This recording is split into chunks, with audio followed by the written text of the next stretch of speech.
guys, Aaron Paoletta here with Cigar Lounge Cigar Talk Show, and I want to welcome everybody back. I hope everybody had a fantastic summer. We took some time off because it's beautiful out and I didn't want to be stuck doing these episodes. However, tonight we have a special episode. We're actually back over at the Grand Resort in Warren, Ohio, because we were invited to come down and interview a guy from Ferio Tego Cigars. He's actually the founder, I believe. Michael Herklots is waiting inside. Let's head in. And unfortunately today, because there's some events and stuff going on, we got quite the hike. So, let's go.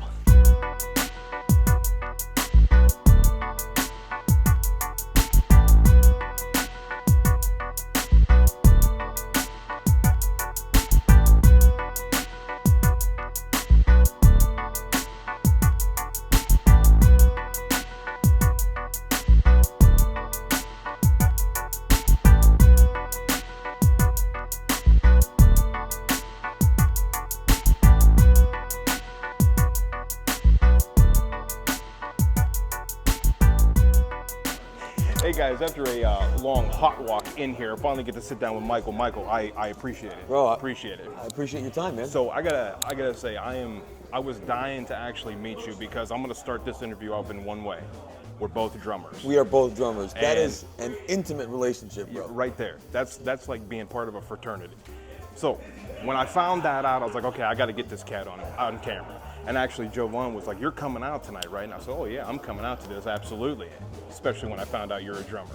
So we're gonna start off with that. I want to know, because I also have a cigar company, brand new. It just happened about 2.5 months ago.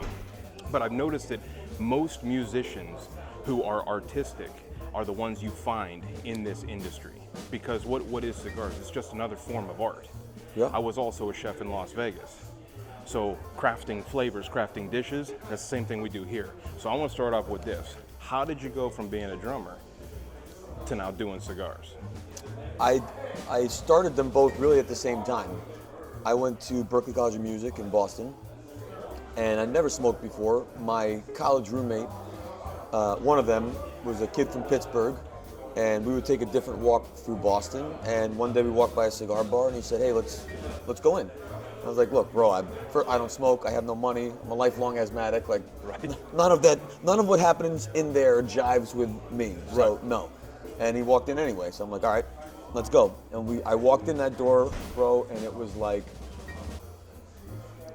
I can't describe the feeling. I just remember feeling like I had just entered something that would forever change me. I mean, it was jazz playing, people in suits, brown spirits and fancy glasses, leather chairs. So I tell people it's a lifestyle.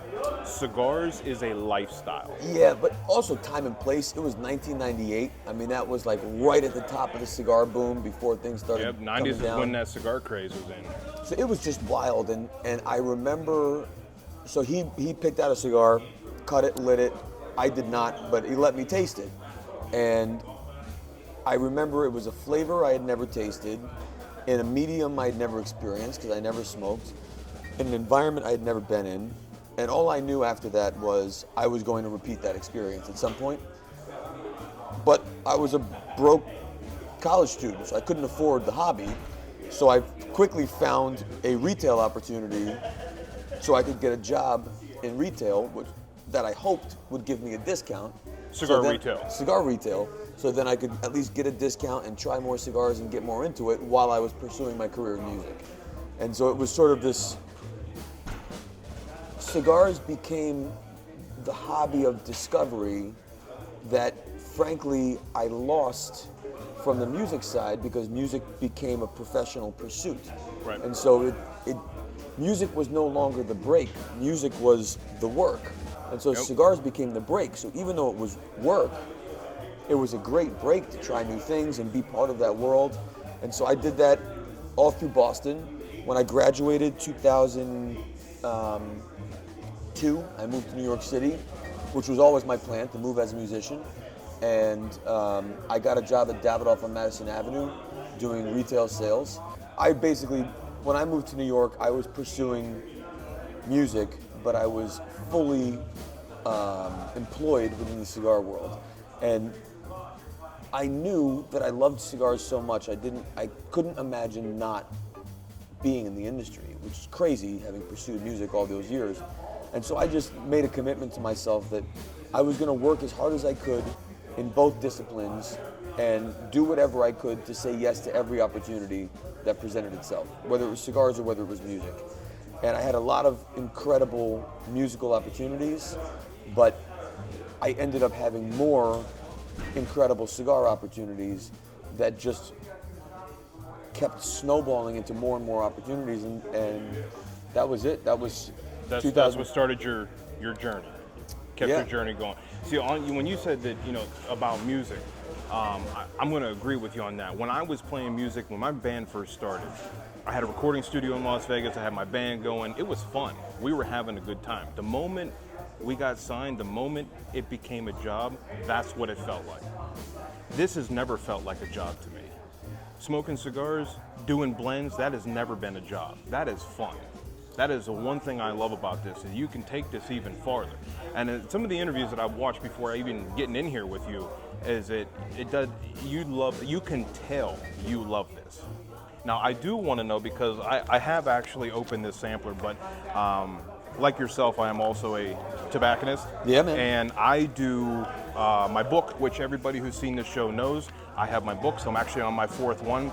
So I will not have a cigar until I can sit down properly, so I can do all my notes on it. But I am wanting to know, and actually just for the people watching, I would like you to explain these cigars so they actually know what the sampler pack is here tonight. So because I'm struggling, we're going to start off with these 3. If you want to go ahead and explain those, and I'm also looking for a recommendation for what to start with tonight. So these 2 are our namesake, Ferio Tego. They happen to be our flagship Ferio Tegos, Elegancia and Generoso. I'm actually having an Elegancia right now. Elegancia is made in Dominican Republic. It's an Ecuador, Connecticut wrapper, Dominican binder, Nicaraguan, Dominican fillers. For me, it smokes with an experience that I have to equate to creme brulee. It's mouth-fillingly full and rich and dense and savory. It's got a lot of what I call white flavors: bread, vanilla, honey, nuts, wood. It also has a little bit of that kind of toffee caramel note that you get in creme brulee, particularly from the influence of Nicaragua. You're almost describing like a bread pudding in a way. It's almost custardy in its bread pudding, flan, creme brulee. I mean, totally. God. Yeah. Okay, so that's making me salivate. Which one was that one? The Elegancia. Okay, I might actually have to go with that. I'm a big wine guy. And what I appreciate about great winemakers is they can make a Cabernet and a Chardonnay, and even though those are completely opposite experiences, the winemaker, through their style, is able to kind of create a through line or signature in those 2 completely different wines because of their style that they apply to making wine. And so mine tends to be leading with a body that is as full as it can be, despite the strength and flavor. So what you'll find actually in both of these is a body that's full and round and creamy, and then it's just different flavors and textures that are applied to that. So Elegancia, creme brulee. Generoso, I make this in Nicaragua. This is Nicaraguan filler binder wrappers Honduras. This has a similar mouthfeel, but with the flavors more familiar to Nicaragua. So more spice, more pepper, more earth, chocolate and coffee, those notes, but in a rounder kind of velvety mouthfeel. So unlike a lot of Nicaragua, New World Nicaraguan, Honduran stuff, where it tends to lead with more spice and pepper and vibrancy, right, that almost tingles on the palate, this really hits the palate with a rounder, more velvety touch. So more like a coating of oil versus like a real thin smoke. Yeah. Because, there are some out there, and there's a lot of people that I've talked to that they're like, this smoke just didn't do it for me because I didn't have the mouthfeel, or they couldn't get it in the back of the palate. I'm like, that's because that smoke is thin. I always call it thin. When the way you're describing, it's like someone put a coat of oil in there, and that's what we look for. That's where the flavor comes from. For me, it's hitting every single, taste bud in my. That's what I want. Yeah. I don't want something that's going to be. So thin. let me go to this one. So Sterling, if so, back to the wine analogy for a moment. This is really is for me like a white Burgundy, like Chardonnay, buttery and creamy and rich and just it drinks like a red even though it tastes like a white. That's my white. The Generoso is my red. It's new world, but it's got old world. It's got old world sophistication and grace. It's not in your face and aggressive and powerhouse. It's restrained and sophisticated and still elegant, even though it's got punch some to it. power. Nice. The Sterling is in the Timeless Collection. So Timeless Collection lives under Ferio Tego's halo. The Sterling, if this is Chardonnay, this is like Sauvignon Blanc.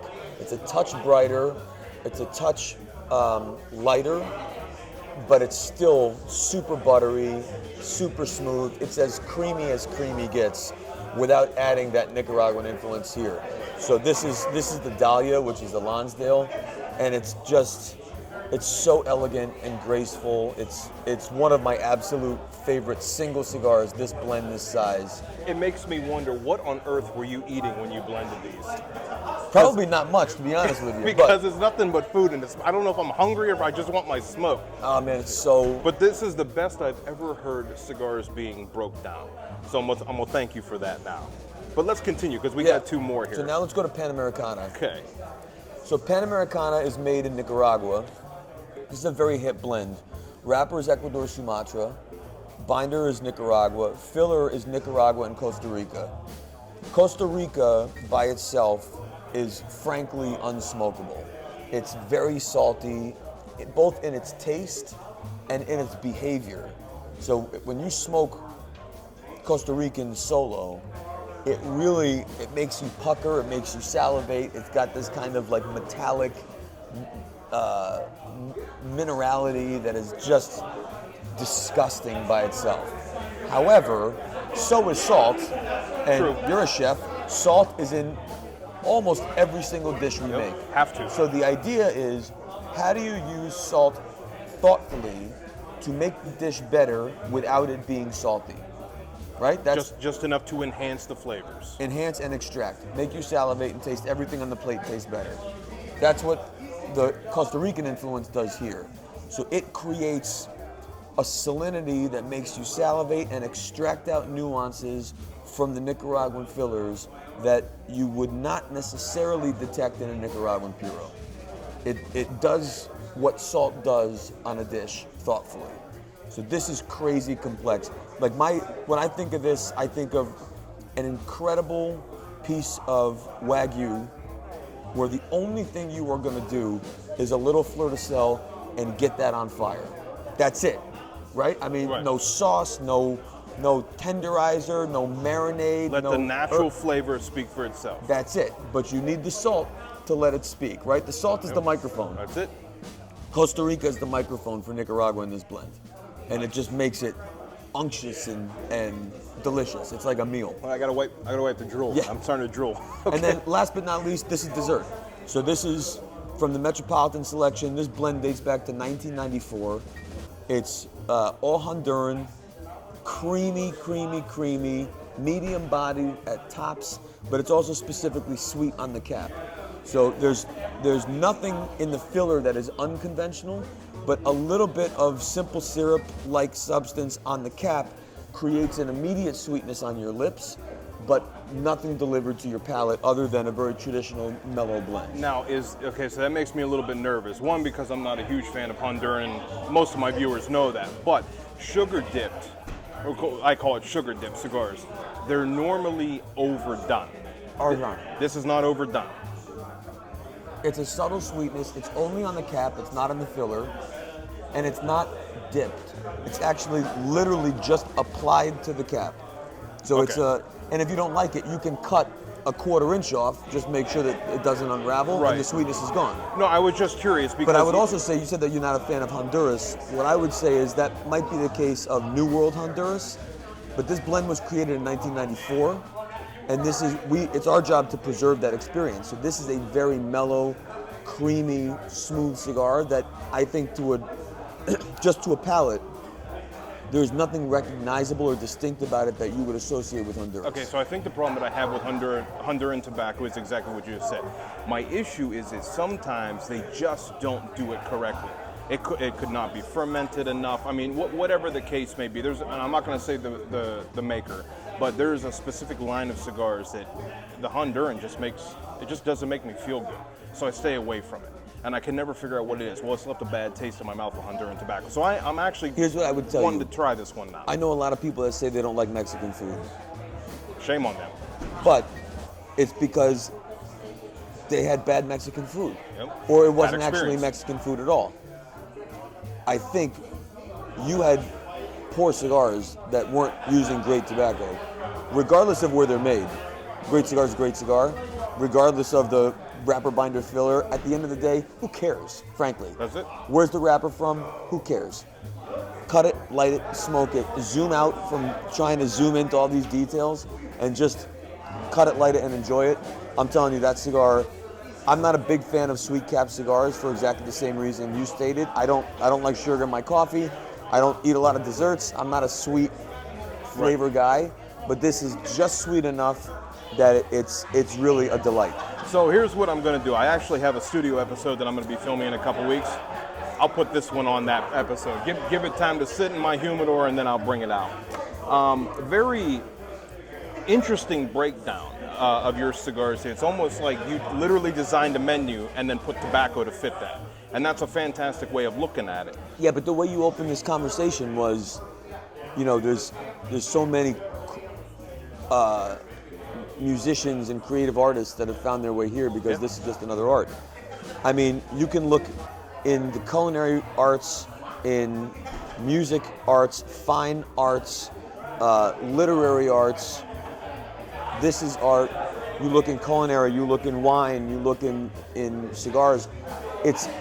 They are all filled with artists. And so, sometimes I think you look at people that have landed in what perhaps could be looked at as more conventional careers. Not that this is by any means conventional, but Right. when you think of people that are in pursuit of passion, I want to be a musician, I want to be a painter, I want to be an author, right? I want to do all those things. And those are hard businesses to get into, and so then they find themselves in their plan B.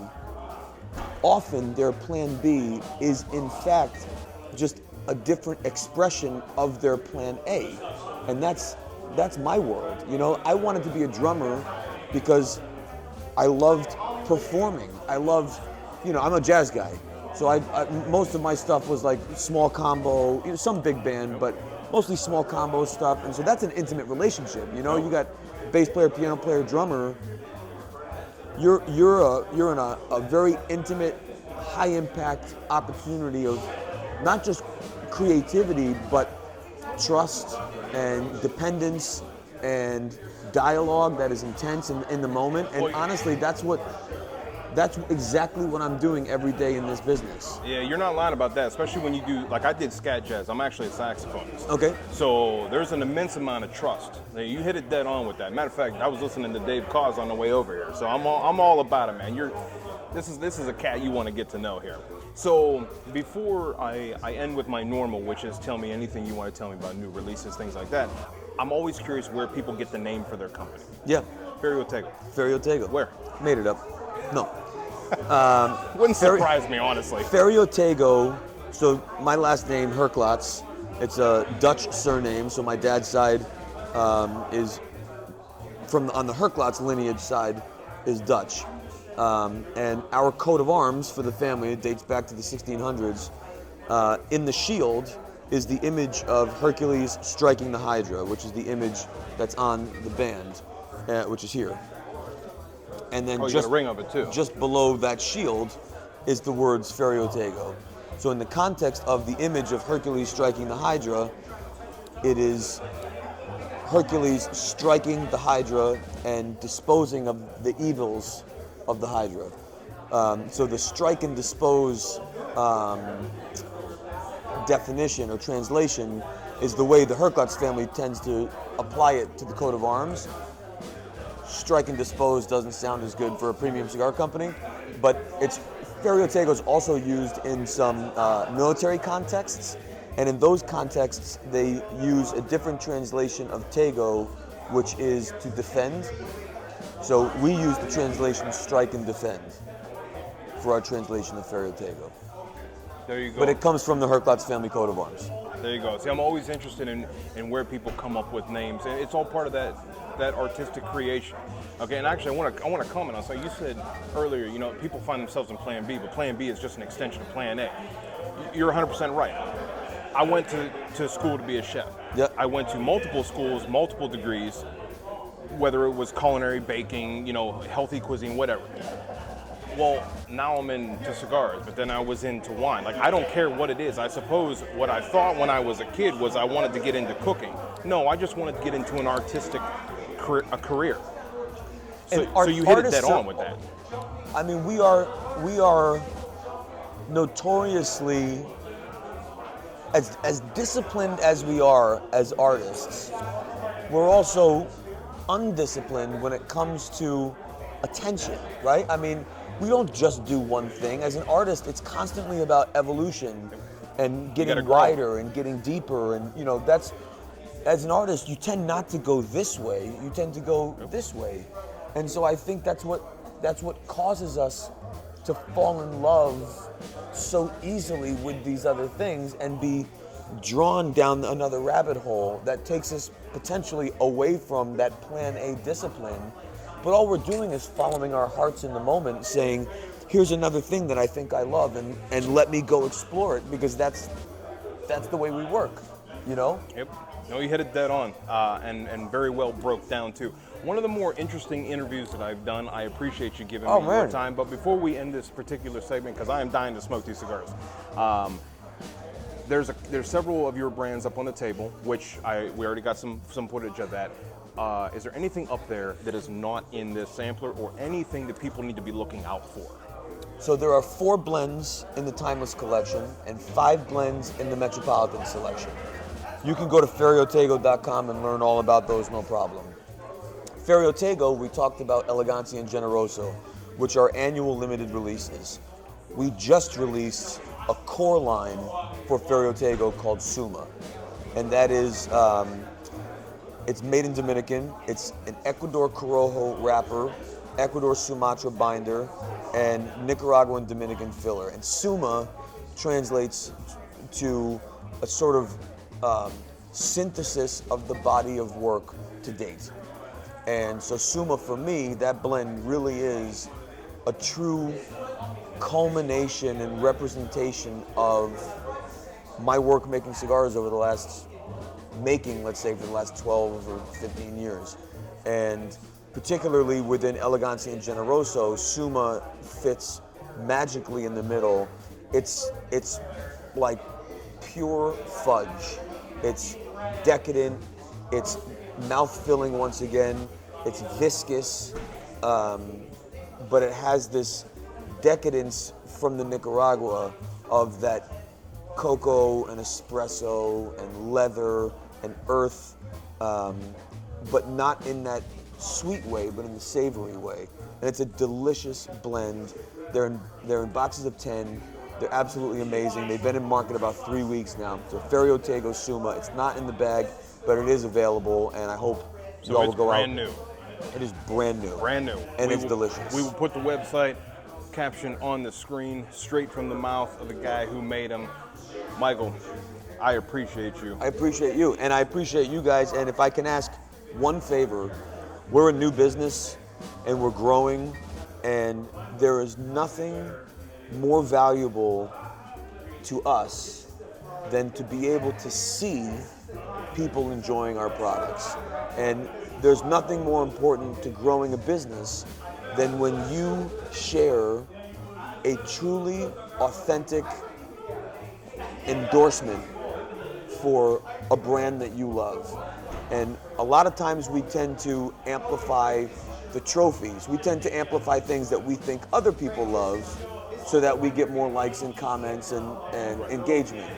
But what I need is, if you love the work and if you love the brands, if you would take another step and share your love for that particular experience. Take a picture, post it, show it to a friend, talk about it in your local cigar shop. That authentic endorsement is what gives people in your social circle, whether they're your physical friends or your social friends, when you give people permission to love a brand as much as you love it, that's what really builds a brand. So I would appreciate, to whatever extent you do love it and you feel comfortable doing it, please take the extra step and amplify that for us. So on that note, you guys got me on Instagram. Tag this gentleman, tag his company, tag me, take a picture of you smoking them. I'm going to be doing this tonight. I know Evan is. Evan, thank you for filming. Just looking forward to finishing this night off and enjoying the cigars. Man. I appreciate you 100%. Thank you for having me do this. Everyone, enjoy your smokes. Ferio Tego Cigars Social.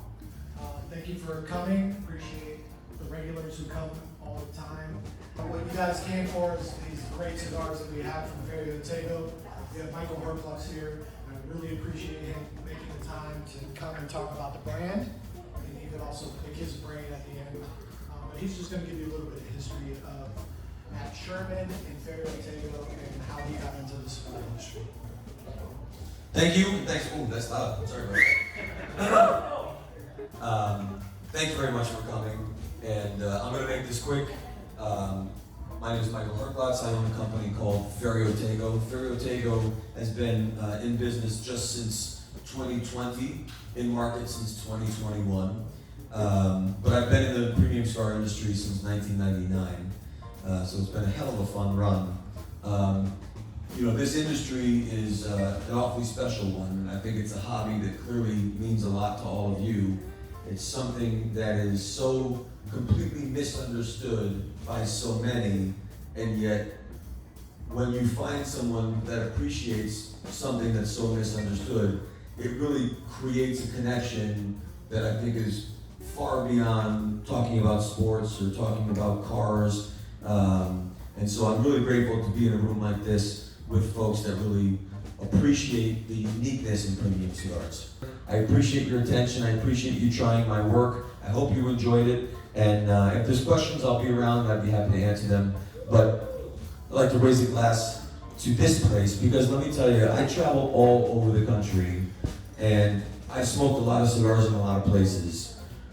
For a business to opt in to supporting smoking is really, I think, an admirable effort.